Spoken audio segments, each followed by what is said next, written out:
વિદ્યાર્થી મિત્રો, માયસેલ્ફ હાર્દિક સર, શ્રી સારસ્વત વિદ્યાલય વાપીમાં આપ સૌનું સ્વાગત છે. મિત્રો, આપણે વાતો કરી રહ્યા છે ધોરણ 11 જીવ વિજ્ઞાનમાં પ્રકરણ નંબર 13માં પ્રકાશ સંશ્લેષણ વિશે. અને લાસ્ટ લેક્ચરમાં મિત્રો આપણે પ્રકાશ સંશ્લેષણના પ્રથમ તબક્કા વિશે વાતો કરી હતી અને એમાં જોવા મળતી ઘટનાઓ વિશે વાતો કરી હતી. હવે આજે આપણે એના બીજા તબક્કા વિશે વાત કરવાના છે અને એ બીજો તબક્કો છે કેલ્વિન ચક્ર. એ અન્ય નામોથી પણ ઓળખાય છે, જેને આપણે અંધકાર પ્રક્રિયા પણ કહીએ છીએ તથા C3 પથ તરીકે પણ ઓળખાય છે, જૈવ સંશ્લેષણ પ્રક્રિયા તરીકે પણ ઓળખાય છે તથા એ હરિતકણના સ્ટ્રોમામાં થતી પ્રક્રિયા તરીકે પણ ઓળખાય છે. મિત્રો, આપણે જોયું જે પ્રથમ તબક્કો હતો પ્રકાશ પ્રક્રિયા, એ હરિતકણના ગ્રેનામાં થતો હતો, ગ્રેનાની અંદર થતો હતો. હવે આ જે તબક્કો છે જે હરિતકણના સ્ટ્રોમા વિસ્તારમાં, આધારક વિસ્તારમાં જોવા મળે છે. તો સૌ ધ્યાન આપે. અહીં જે ચક્ર દર્શાવ્યું છે કેલ્વિન ચક્ર, તો એના પથને સમજવાનો પ્રયત્ન કરીએ. આખી જે પ્રક્રિયા છે મિત્રો, એ 3 તબક્કામાં રજૂ કરી શકાય છે. એનો પ્રથમ તબક્કો છે CO2નું સ્થાપન અથવા તો કાર્બોક્સિલેશન કહી શકાય. બીજું છે CO2 રિડક્શન અને ત્રીજું છે RUBPનું પુનઃનિર્માણ. તો સૌથી પહેલાં આપણે કાર્બોક્સિલેશનની વાત કરીએ મિત્રો, તો એમાં શું થાય છે? તો કાર્બન ડાયોક્સાઇડનું સ્થાપન સ્થાયી કાર્બનિક મધ્યસ્થ સંયોજનમાં થાય છે મિત્રો, એને કાર્બોક્સિલેશન કહે છે. સૌપ્રથમ વાતાવરણમાંથી જે પ્રાપ્ત થતો CO2 છે એ આધારકમાંથી પ્રાપ્ત થતા 5 કાર્બનયુક્ત રિબ્યુલોઝ બાયફોસ્ફેટ નામની પેન્ટોઝ શર્કરાના અણુ સાથે જોડાય છે. તમે આકૃતિમાં જોઈ શકો છો. આપણે ક્લોકવાઇઝ જવાનું છે કે RUBP જે છે એ પેન્ટોઝ શર્કરા છે, 5 કાર્બનયુક્ત શર્કરા છે, એની સાથે સૌપ્રથમ CO2 જોડાય છે અને 6 કાર્બનના બનેલા અસ્થિર સંયોજનનું નિર્માણ કરે છે. ત્યારબાદ આ સંયોજન જે છે મિત્રો, એ વિભાજિત થઈ 3 કાર્બનના બનેલા PGA એટલે કે ફોસ્ફોગ્લિસરિક એસિડના અણુનું સર્જન કરે છે. બરાબર છે. અને આ પ્રક્રિયા મિત્રો, અહીં જરૂરી જે ઉત્સેચક છે એમાં RUBP કાર્બોક્સાઇલેઝ ભાગ ભજવે છે. એટલે આ તબક્કો જે મિત્રો થયો એ શું છે? કાર્બોક્સિલેશન અહીં થાય છે. આ જે ઉત્સેચક છે RUBP કાર્બોક્સાઇલેઝ મિત્રો, જેને આપણે રૂબિસ્કો કહીએ છીએ, અને આ રૂબિસ્કો જે છે મિત્રો, તમે જાણો છો એ પૃથ્વી પર જોવા મળતું પ્રભાવી પ્રોટીન છે. આપણે જૈવ અણુ વિશે વાત કરી હતી ત્યારે એની ચર્ચા આવી હતી. રૂબિસ્કો જે છે એ પ્રભાવી પ્રોટીન છે. અને આ જે ઉત્સેચક છે મિત્રો રૂબિસ્કો, એ બેવડી પ્રકૃતિ ધરાવે, બેવડી ભૂમિકા હોય છે જેની, બરાબર. એ કાર્બોક્સાઇલેઝ અને ઓક્સિજનેઝ તરીકે વર્તે છે. બંને સાથે એ જોડાવાની ક્ષમતા ધરાવે છે. કોની સાથે? CO2 સાથે અને ઓક્સિજન સાથે પણ એ જોડાવાની ક્ષમતા ધરાવે છે મિત્રો. એટલે એનું પૂરું નામ યાદ રાખજો, રિબ્યુલોઝ બાયફોસ્ફેટ કાર્બોક્સાઇલેઝ ઓક્સિજનેઝ. બરાબર. તો આ રીતે પ્રથમ જે તબક્કો છે CO2નું સ્થાપન. હવે આગળ વાત કરીએ મિત્રો, જે રિડક્શન છે CO2નું રિડક્શન. મિત્રો, ગ્લુકોઝના નિર્માણ માટે વિવિધ પથમાં CO2ના દરેક અણુના સ્થાપન માટે 2 અણુ ATPના ફોસ્ફોરાયલેશનમાં અને 2 અણુ NADPHના રિડક્શન માટે જરૂરી હોય છે. બરાબર. હવે ગ્લુકોઝના એક અણુના નિર્માણની વાત કરીએ તો ગ્લુકોઝના એક અણુના નિર્માણ માટે CO2ના 6 અણુનું સ્થાપન કરવું પડે છે. કેટલા અણુનું? 6 અણુનું. માટે ચક્ર જે છે એ 6 વાર ફરે તે જરૂરી છે. ચક્ર કેટલી વાર ફરે? 6 વખત ફરે તે જરૂરી છે. તમે અહીં જોઈ શકો છો કે અહીં ચાર્ટમાં બતાવ્યું છે કે 12 એટીપીમાંથી 12 એડીપી બન્યા અને 12 NADPH2માંથી 12 NADP બન્યા.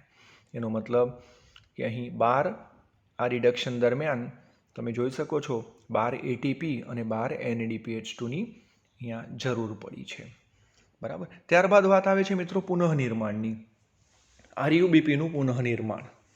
એના પુનઃનિર્માણ માટે મિત્રો આ સતત ચક્ર ફર્યા કરે એ જરૂરી છે. આ ચક્ર સતત ફરવું જોઈએ, ચાલે છે. તો તેથી RUBPનો અણુ બનવા માટે ફોસ્ફોરાયલેશનની પ્રક્રિયામાં એમાં એટીપીના અણુની જરૂર રહે છે. બરાબર. હવે તમે જોઈ શકો છો કે અહીં આ રીતે દરેક CO2 અણુ કેલ્વિન ચક્રમાં પ્રવેશે ત્યારે 3 અણુ એટીપી અને 2 અણુ NADPH2ના જરૂરી છે. હવે ગ્લુકોઝના એક અણુના નિર્માણની વાત કરીએ તો એને માટે ચક્ર સતત 6 વખત ચાલે. આપણે વાત કરી તેમ ચક્ર કેટલી વખત ચાલે છે? 6 વખત ચાલે તે જરૂરી છે. બરાબર છે. તો અહીં તમે જોઈ શકો છો કે અહીં પુનઃનિર્માણ દરમિયાન પણ 6 એટીપીની જરૂર પડેલ છે. કેટલા? 6 એટીપીની જરૂર પડે છે. તો કુલ જો ગણતરી કરીએ મિત્રો અહીં તો તમે જોઈ શકો છો કે ગ્લુકોઝના એક અણુના નિર્માણ માટે કુલ 6 CO2 બરાબર, અને અહીં જોઈ શકો છો 12 અને 6 પુનઃનિર્માણવાળા એટલે કુલ 18 એટીપી અને 12 NADPHની જરૂર પડે છે. અહીં જોઈ શકો છો. તો ગ્લુકોઝના એક અણુના નિર્માણની મિત્રો વાત કરીએ છીએ. તો હવે તમે જોયું કે RUBPનું જે પુનઃનિર્માણ અહીંયા કુલ 12 PGAL ઉદ્ભવ્યા. 12 PGAL 12 ફોસ્ફોગ્લિસરાલ્ડિહાઇડ જે છે એમાંથી 10 PGAL જે છે એ RUBPના પુનઃનિર્માણમાં આગળ વધ્યા. બરાબર છે. અને આ જે 2 PGAL જે છે એ સુક્રોઝ અને સ્ટાર્ચના નિર્માણમાં આગળ વધે છે. મિત્રો તમે જાણો છો PGAL ફોસ્ફોગ્લિસરાલ્ડિહાઇડ અને DHAP ડાયહાઇડ્રોક્સી એસિટોન ફોસ્ફેટ બંને એકબીજામાં સરળતાથી પરિવર્તિત થઈ શકે એવી ટ્રાયોઝ શર્કરા છે. બરાબર છે. હવે આ PGALમાંથી મિત્રો શું બને? ફ્રુક્ટોઝ 1,6 ડાયફોસ્ફેટ બને, એમાંથી ફ્રુક્ટોઝ 6 ફોસ્ફેટ બનશે, એમાંથી ગ્લુકોઝ 6 ફોસ્ફેટ બને અને ત્યારબાદ એમાંથી શું બનશે? ગ્લુકોઝ, સુક્રોઝ અને સ્ટાર્ચમાં એ પરિવર્તિત થાય છે. એટલે વનસ્પતિ પોતાનો ખોરાક બનાવે છે, સ્ટાર્ચ સ્વરૂપે એ સંચિત થાય છે. તો ટૂંકમાં આ પુનઃનિર્માણમાંથી પ્રક્રિયા દરમિયાન 2 PGAL જે છે એ સ્ટાર્ચના નિર્માણમાં ગયા અને 10 PGAL જે છે એ RUBPના પુનઃનિર્માણમાં આગળ વધે છે મિત્રો. તો આ રીતે 3 તબક્કા આપણે જોયા કે CO2નું સ્થાપન, કાર્બોક્સિલેશન થયું અને ત્યારબાદ બીજો તબક્કો રિડક્શન, CO2 રિડક્શન અને ત્યારબાદ RUBPનું પુનઃનિર્માણ. બરાબર છે. અને આ પ્રક્રિયા વિવિધ નામોથી ઓળખાય છે, પરંતુ આ ખાસ યાદ રાખવાનું છે કે ગ્લુકોઝના એક અણુના નિર્માણ માટે 6 CO2, 18 એટીપી અને 12 NADPHની જરૂર પડે છે. હવે C4 પથ મિત્રો, જેને આપણે H-સ્લેક પથ પણ કહીએ છીએ. આ પથને H-સ્લેક પથ પણ કહે છે. મિત્રો આ જે પથ છે એ ખાસ કરીને ઉષ્ણકટિબંધમાં જોવા મળતી થતી એકદળી વનસ્પતિમાં જોવા મળે છે અને ખાસ કરીને શેરડીના પર્ણોમાં તે ખૂબ જ સ્પષ્ટ જણાય છે. તો મિત્રો યાદ રાખજો, ઘણા બધા પ્રશ્નો આવી શકે છે. C4 પથ, તો જેને અન્ય નામ શું એનું H-સ્લેક પથ તરીકે પણ ઓળખાય છે. અને એ ક્યાં જોવા મળે છે? તો ઉષ્ણકટિબંધમાં જોવા મળતી એકદળી વનસ્પતિમાં એ જોવા મળશે. બરાબર. આપણે મિત્રો આગળ કેલ્વિન ચક્ર જોયું, હમણાં C3 પથ જોયો અને C3 પથમાં જોવા મળતી પ્રક્રિયાઓ વિશે વાત કરી, કાર્બન સ્થાપન જોયું એમાં. હવે અહીં C4 પથની વાત કરીએ મિત્રો તો એમાં બે પ્રકારના કોષોમાં પ્રક્રિયા થાય છે. આ પથની પ્રક્રિયા બે જુદા જુદા પ્રકારના કોષો છે. મધ્યપર્ણના કોષો અને પુલકંચુકના કોષો. આપણે C3માં જોયું ત્યાં માત્ર મધ્યપર્ણના કોષો હતા, ત્યાં પુલકંચુકના કોષો જોવા મળતા ન હતા. પરંતુ C4 પથની વાત કરીએ તો મિત્રો અહીંયા બે પ્રકારના કોષો અને બે જુદી જુદી પ્રક્રિયાઓ આ કોષોમાં થતી હોય છે.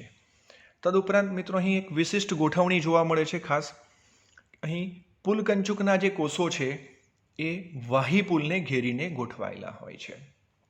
બરાબર, વાહીપુલ એટલે તમે જાણો છો કે જે જલવાહક અને અનવાહકની સંયુક્ત રચના, તો એ વાહીપુલને ઘેરીને ગોઠવાયેલા હોય છે. આવી ગોઠવણીને ક્રેન્ઝ પેશી રચના કહે છે, ક્રેન્ઝ એનેટોમી કહે છે. કયા કોષો? પુલકંચુકના. તો યાદ રાખજો મિત્રો, પુલકંચુકના કોષો વાહીપુલને ઘેરીને ગોઠવાયેલા હોય છે. આવી ગોઠવણીને શું કહેવાય? ક્રેન્ઝ પેશી રચના કહેવાય છે. તો આપણે જોયું મિત્રો આવી C3 પથમાં આવી કોઈ રચના ન આવી.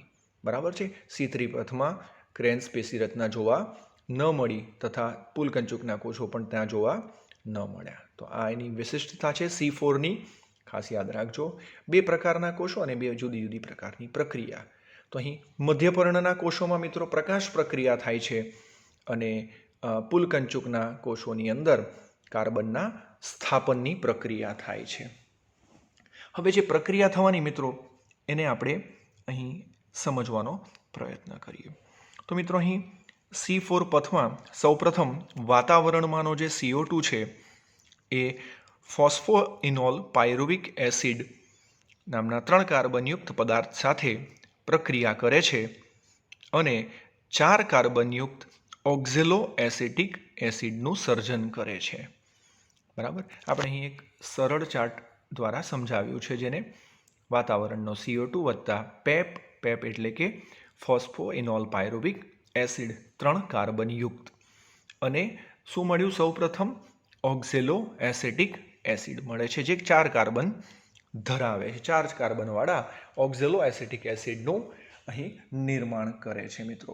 હવે આ પ્રક્રિયા દરમિયાન જે પ્રથમ સ્થાયી પદાર્થ મળ્યો એ 4 કાર્બનવાળો છે, માટે એને આપણે C4 પથ તરીકે ઓળખીએ છીએ. હવે આ જે ઓક્ઝેલો એસિટિક એસિડ છે મિત્રો એનું મેલિક એસિડમાં રૂપાંતર થાય છે. બરાબર, શામાં રૂપાંતર થાય છે? મેલિક એસિડમાં. અને આનું એ મેલિક એસિડનું વહન હવે પુલકંચુકના કોષોના હરિતકણમાં થાય છે. બરાબર, એટલે મધ્યપર્ણમાંથી હવે ક્યાં જાય છે? એ હરિતકણમાં જાય છે અને ત્યાં તેનું ડીકાર્બોક્સિલેશન થાય છે. અને અહીં શું થાય છે? એક અણુ 3 કાર્બનના બનેલા પાયરુવિક એસિડનો એ બને છે. તમે જોઈ શકો છો પાયરુવિક એસિડનું નિર્માણ થાય છે અને CO2 મુક્ત થાય છે. હવે આ પાયરુવિક એસિડના અણુનું મિત્રો વહન જે છે પાછું મધ્યપર્ણના કોષોના હરિતકણમાં થાય છે. એટલે એ પુલકંચુકમાંથી હવે ક્યાં જવાનો? મધ્યપર્ણના કોષોના હરિતકણમાં થાય છે. બરાબર, અને હવે એ પેપના પુનઃનિર્માણમાં વપરાય છે. પેપ એટલે ફોસ્ફોઇનોલ પાયરુવિક એસિડ, એના પુનઃનિર્માણમાં વપરાય છે અને આમાં ચક્ર સતત ચાલતું રહે છે. બરાબર, અને આ પ્રક્રિયાના ફળસ્વરૂપ મિત્રો અહીં પુલકંચુકના કોષોમાંના હરિતકણમાં CO2નું સંકેન્દ્રણ વધતું રહે છે. તમે જોઈ શકો છો ડીકાર્બોક્સિલેશન થયું એટલે CO2નું સંકેન્દ્રણ અહીં વધતું રહે છે. આ કોષોમાં પણ કાર્બન સ્થાપનની જૈવ સંશ્લેષણની ક્રિયા થતી હોવાથી CO2 મળતા વધુ ખોરાક બને છે. અને તદુપરાંત અહીં પ્રકાશ શ્વસન થતું નથી. પ્રકાશ શ્વસનની સંભાવના ન હોવાથી અહીં C4 જે છે એ C3 પથ કરતાં વધુ સારી રીતે મિત્રો કાર્બોદિતનું ઉત્પાદન કરી શકે છે. એટલે તમે અહીં કહી શકો છો કે એમને CO2ની ક્યારેય ખોટ પડતી નથી. એટલે જે પ્રોડક્ટિવિટી જે છે, ઉત્પાદન ક્ષમતા જે છે એ C3 પથ કરતાં C4 પથની વધુ સારી હોય છે. મિત્રો આપણે આ ચાર્ટ જે રચ્યો છે સરળતા ખાતર, તદુપરાંત આપણા પાઠ્યપુસ્તકની અંદર પણ જે ચાર્ટ આપ્યો છે એ આપણા પાઠ્યપુસ્તકમાં પણ એમાં પણ ધ્યાન આપવું. એમાં તમે અહીં જોઈ શકો છો C4 પથને બે કલરમાં બતાવ્યા છે. અહીં મધ્ય પર્ણના કોષો જે છે અને પુલકંચુકના કોષો સ્પષ્ટ થાય છે. આખું ચક્ર જે છે આપણે જે સરળ ચાર્ટ દ્વારા રજૂ કર્યું તે જ અહીં બતાવ્યું છે. સૌપ્રથમ CO2 પેપ સાથે જોડાયો, જોઈ શકો છો ઓક્ઝેલો એસિટિક એસિડ, ત્યારબાદ મેલિક એસિડ, અને એ મેલિક એસિડ જાય છે, મેલિક એસિડ પ્રવેશ્યું પુલકંચુકમાં. ત્યારબાદ એમાંથી તમે જોઈ શકો છો જે CO2 નિર્માણ થાય છે, CO2 કેલ્વિન ચક્ર તરફ ગયો, કેલ્વિન ચક્ર ચાલ્યું સુક્રોઝ અને વાહક પેશી તરફ, અને આ તરફ જે પાયરુવિક એસિડ બન્યો એમાંથી પેપનું પુનઃનિર્માણ થયું અને ચક્ર ચાલ્યા કર્યું. તો જે આખું ચક્ર છે એટલે એ મધ્યપર્ણ અને પુલકંચુકના કોષોમાં અહીં તમે જોઈ શકો છો, જેને આપણે અહીં સરળ રચના દ્વારા રજૂ કરેલ છે. મિત્રો, તો તમને હવે આ C3 પથ અને C4 પથનો જે ડિફરન્સ છે એ ખ્યાલ આવી રહ્યો છે. આપણા પાઠ્યપુસ્તકમાં પણ એનું તફાવત સ્વરૂપે, ડિફરન્સ સ્વરૂપે આપ્યું છે. ખાસ કરવું એના પરથી પણ ઘણા બધા પ્રશ્નો આવી શકે છે. હવે આગળ વધીએ. હવે આવે છે પ્રકાશ શ્વસન. હમણાં તમે આવો શબ્દ સાંભળ્યો, પ્રકાશ શ્વસન, જેને અથવા આપણે એને C2 પથ પણ કહીએ છીએ. તો એની શું વ્યાખ્યા કરી શકાય મિત્રો? શું વ્યાખ્યા કરી શકાય? તો જે શ્વસન હરિતકણમાં અને પ્રકાશની હાજરીમાં જ થાય એને પ્રકાશ શ્વસન કહે છે મિત્રો. જે શ્વસન પ્રકાશની હાજરીમાં જ થાય અને હરિતકણમાં થાય, અને આપણે આને અંગ્રેજીમાં ફોટો રેસ્પિરેશન કહીશું, પ્રકાશ શ્વસન કહીશું. આપણે જોયું મિત્રો કે C4 પથમાં પ્રકાશ શ્વસનની કોઈ સંભાવના હોતી નથી. C3 પથમાં તમને પ્રકાશ શ્વસન જોવા મળશે. બરાબર છે? કારણ કે તમે જોયું છે કે અહીં C4 પથમાં એને CO2ની ખોટ ક્યારે પણ પડતી નથી. તો આપણે જોઈએ પ્રકાશ શ્વસનમાં શું થાય છે એના વિશે વાત કરીએ. બરાબર? અહીં મિત્રો પ્રકાશ શ્વસનમાં 3 અંગિકાઓ સંકળાય છે. તમે આકૃતિમાં જોઈ શકો છો હરિતકણ, પેરોક્સિઝોમ અને કણાભસૂત્ર. આપણા પાઠ્યપુસ્તકમાં પણ આ ચાર્ટનું વર્ણન છે. તો હરિતકણ, પેરોક્સિઝોમ અને કણાભસૂત્ર, આપણે જ્યારે અંગિકાઓ, કોષની અંગિકાઓ વિશે વાતો કરી હતી ત્યારે તમે વિવિધ અંગિકાઓના નામ સાંભળ્યા છે, એના વિશે અભ્યાસ કર્યો છે. તો હવે અહીં શું થાય છે, પ્રક્રિયા કેવી રીતે થાય છે એની આપણે વાત કરીએ. તો સૌપ્રથમ મિત્રો આ પ્રક્રિયામાં O2ની હાજરીમાં RuBPનું ઓક્સિજનેશન થાય છે. RuBPનું ઓક્સિજનેશન થાય છે અને એક અણુ 2 કાર્બનયુક્ત ફોસ્ફોગ્લાયકોલેટનો બને છે અને એક અણુ 3 કાર્બનયુક્ત PGAનો બને છે. તમે ચાર્ટમાં અહીં જોઈ શકો છો મિત્રો. આ PGA જે બન્યા એ કેલ્વિન ચક્રમાં વપરાય છે. બરાબર? અને ફોસ્ફોગ્લાયકોલેટનું વિફોસ્ફોરીકરણ થાય છે, ડિફોસ્ફોરાઇલેશન થાય છે અને એ ગ્લાયકોલેટમાં પરિણમે છે. બરાબર? આ આકૃતિમાં તમે સ્કાય બ્લુ સેક્શન જોઈ શકો છો. એ ગ્લાયકોલેટ હવે પ્રસરણ પામીને એ ક્યાં આવ્યો?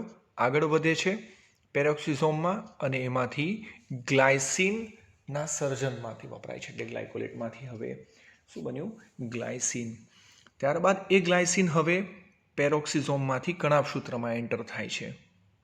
બરાબર છે? હવે એ ગ્લાયસિનમાંથી શું બને છે? સેરીન બને છે મિત્રો. યાદ રાખજો અહીં.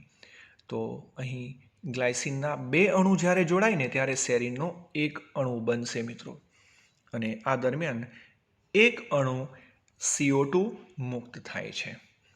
હવે આ સેરીન જે છે મિત્રો એ કણાભસૂત્રમાંથી પેરોક્સિઝોમમાં પુનઃ પ્રવેશે છે અને રાસાયણિક પ્રક્રિયાઓને અંતે એ ગ્લિસરેટમાં ફેરવાય છે. હવે આ ગ્લિસરેટ જે છે મિત્રો એ પેરોક્સિઝોમમાંથી બહાર નીકળે છે અને હવે હરિતકણમાં જાય છે અને ત્યાં એનું ફોસ્ફોરાઇલેશન થાય છે, ફોસ્ફોરીકરણ થાય છે અને PGA બને છે. તમે જોઈ શકો છો આકૃતિમાં PGA બને છે અને આ PGA જે છે એ કેલ્વિન ચક્રમાં પરિણમે છે. બરાબર છે? તમે જોઈ શકો છો કે 2 તબક્કે અહીં PGAનું નિર્માણ થયું અને આ PGA કેલ્વિન ચક્રમાં પ્રવેશ કર્યો. તમે અહીંયા સેરીનનું નિર્માણ થયું ત્યારે મિત્રો જોયું કે એ દરમિયાન કણાભસૂત્રમાંથી મુક્ત થયેલા એક અણુ CO2નું પુનઃસ્થાપન કરવું પડે છે. એટલે અહીં તમે જોઈ શકો છો નીચે કે CO2 મુક્ત થાય છે, ત્યાં NH3 સાથે CO2 મુક્ત થયો, એટલે તમે કહી શકો કે 25% કાર્બન જે છે CO2ના એક અણુ સ્વરૂપે લોસ થાય છે, એટલે 75%ની જ પુનઃપ્રાપ્તિ થાય છે એમ કહી શકાય ચક્ર દરમિયાન.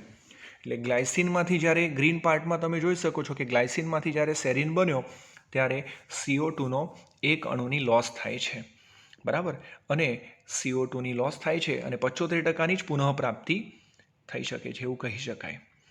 મિત્રો, આ જે પ્રકાશ શ્વસન છે ને એ પ્રકાશ જ્યારે તીવ્ર હોય, તીવ્ર પ્રકાશ અને અપૂરતા CO2ની પ્રાપ્તિની સ્થિતિમાં એક રક્ષણાત્મક ભૂમિકા ભજવે છે. આ સૌથી અગત્યની વાત. કઈ પરિસ્થિતિમાં? કે જ્યારે પ્રકાશ ખૂબ જ તીવ્ર હોય અને અપૂરતો CO2 હોય, આવી પરિસ્થિતિમાં રક્ષણાત્મક ભૂમિકા ભજવે છે, બરાબર. તો તમે જોયું કે અહીં C4 પથમાં આપણે વાત કરીને કે C4 પથમાં પ્રકાશ શ્વસન થતું નથી, કારણ કે એને કોઈ ખોટ જ પડતી નથી, CO2ની ખોટ પડતી નથી ક્યારેક, બરાબર છે. કારણ કે આપણે જોયું કે મેલિક એસિડમાંથી જ્યારે પાયરુવિક એસિડ બન્યું ત્યારે ત્યાં ડીકાર્બોક્સિલેશન દરમિયાન CO2નું નિર્માણ થતું રહે છે, એટલે C4 પથમાં, હેસલેક પથમાં એને ખોટ પડતી નથી, બરાબર છે. તો હવે પ્રકાશ શ્વસન પર આવીએ તો એનું શું ભૂમિકા છે? તો એ તીવ્ર પ્રકાશ અને અપૂરતા CO2ની પ્રાપ્તિની સ્થિતિમાં રક્ષણાત્મક ભૂમિકા ભજવે છે મિત્રો, બરાબર છે. તો તદુપરાંત મિત્રો અહીં જે ઉત્સેચકની વાત કરી આપણે, રૂબિસ્કોની ભૂમિકા અહીં પણ છે. અહીં તમે જોઈ શકો છો RuBp O2 સાથે જોડાય છે, એટલે રિબ્યુલોઝ બાયફોસ્ફેટ ઓક્સિજનેઝ તરીકે વર્તે છે. આપણે મિત્રો C3 પથમાં જોયું કેલ્વિન ચક્રમાં, ત્યાં RuBp કાર્બોક્સાઇલેઝ એ ત્યાં CO2 સાથે જોડાતો હતો, એટલે એ રૂબિસ્કો જે છે મેં વાત કરી તેમ કે બેવડી ભૂમિકા છે, ત્યાં C3 પથમાં એ કાર્બોક્સાઇલેઝ તરીકે છે, અને અહીં પ્રકાશ શ્વસનની અંદર O2 સાથે જોડાય છે, ઓક્સિજન સાથે જોડાય છે, એટલે અહીં ઓક્સિજનેઝ તરીકેની ભૂમિકા ભજવે છે. તો રિબ્યુલોઝ બાયફોસ્ફેટ કાર્બોક્સાઇલેઝ. મિત્રો, આપણી આ ચર્ચામાંથી ઘણા બધા પ્રશ્નો આવી શકે છે, યાદ રાખજો. જેમ કે પ્રકાશ શ્વસન જે છે એ અન્ય કયા નામે ઓળખાય છે? તો એ C2 પથ પણ કહેવાય છે, કારણ કે અહીં પ્રથમ જે નિપજ છે એ ફોસ્ફોગ્લાયકોલેટ જે છે એ 2 કાર્બન ધરાવે છે, એટલે C2 પથ તરીકે ઓળખાય છે. એના વિવિધ નામ યાદ રાખજો. એને મિત્રો ગ્લાયકોલેટ ચયાપચય પણ કહેવાય છે, ગ્લાયકોલેટ ચયાપચય તરીકે પણ ઓળખાય છે. એમાં કઈ કઈ અંગિકાઓ સંકળાય છે એના પરથી પણ પ્રશ્ન આવી શકે. તમે જોયું તો હરિતકણ છે, પેરોક્સિઝોમ છે, કણાભસૂત્ર, આ ક્રમ પણ યાદ રાખજો ક્રમશઃ, બરાબર. અને કયો અણુ ક્યાંથી ક્યાં પ્રવેશ પામે છે, બરાબર, એ પણ ખાસ યાદ રાખજો. અહીં જે CO2નો જે લોસ થાય છે એક અણુ સ્વરૂપે 25% લોસ છે અને 75% પુનઃપ્રાપ્તિ થાય છે, એવા પણ પ્રશ્નો પૂછી શકાય. તદુપરાંત અહીં એની ભૂમિકા વિશે પણ પ્રશ્ન આવી શકે કે તીવ્ર પ્રકાશ અને અપૂરતા CO2ની સ્થિતિમાં એ O2થી કામ ચલાવે છે. તમે જોયું કે ચાર્ટની શરૂઆતમાં જ RuBp ઓક્સિજન સાથે જોડાયો છે. તદુપરાંત અહીં રૂબિસ્કોનો જે રોલ છે એના પરથી પણ મિત્રો પ્રશ્ન આવી શકે. તથા આપણે C4 પથની વાત કરી, એમાંથી પણ ઘણા બધા પ્રશ્ન આવે. આ બંને પ્રકારના મધ્યપર્ણ અને પુલકંચુકના કોષોમાં તેના પરથી પ્રશ્ન આવે કે મધ્યપર્ણના કોષોમાં કઈ પ્રક્રિયા થાય, પુલકંચુકમાં કઈ થાય. તદુપરાંત એમાં ATP વિશે પણ પ્રશ્ન આવી શકે. મિત્રો, C4 વનસ્પતિની વાત કરીએ તો અહીં એક ગ્લુકોઝના અણુના નિર્માણ માટે 12 NADPH2 અને 30 ATPની જરૂર પડે છે, બરાબર છે. તમે મિત્રો જોયું કે C3 પથની અંદર કેટલા હતા? C3 પથની અંદર કેલ્વિન ચક્રમાં આપણે જોયું હતું તો એમાં 18 ATPની જરૂર હતી. કેટલા ATPની જરૂર હતી? 18. તો અહીં C4 પથમાં અહીં 30 ATP જરૂરી છે મિત્રો. તદુપરાંત આખો ચાર્ટ પણ યાદ રાખજો કે કયો અણુ કોની સાથે જોડાયો અને કઈ પ્રક્રિયા થઈ, બરાબર છે. એના પરથી પણ પ્રશ્ન આવી શકે છે. આ પેપની વાત કરી, પેપનું પૂરું નામ છે ફોસ્ફોઇનોલ પાયરુવિક એસિડ. અન્ય કયા કયા નામે C4 પથ ઓળખાય છે એ પણ યાદ રાખજો મિત્રો, પ્રશ્ન આવી શકે છે. તદુપરાંત કેલ્વિન ચક્ર વિશે વાત કરીએ, એમાં કઈ કઈ પ્રક્રિયાઓ થાય છે, કયા કયા નામે ઓળખાય છે, એ પ્રક્રિયા ક્યાં થાય છે. તદુપરાંત અહીં તમે જોઈ શકો છો કે જે પુનઃનિર્માણ થયું, આ પુનઃનિર્માણમાં પ્રશ્ન એના પરથી ઘણા બધા પ્રશ્નો આવી શકે છે કે આરયુબીપીના પુનઃનિર્માણની પ્રક્રિયા દરમિયાન કેટલા એટીપી વપરાયા, કેટલા એટીપીની જરૂર પડી, અથવા તો 10 PgAl છે એમાંથી 6 આરયુબીપી બન્યા, બરાબર, તો 5 PgAl હોય તો કેટલા બને. અથવા ઉલટો પ્રશ્ન આવે કે ભાઈ 12 આરયુબીપી માટે કેટલા PgAlની જરૂર પડે. તો તમે જોઈ શકો છો કે 6 આરયુબીપીના પુનઃનિર્માણ માટે 10 PgAl જોઈએ. તો જો 12 આરયુબીપીનું પુનઃસર્જન કરવાનું હોય તો કેટલા જોઈએ? 20 જોઈએ.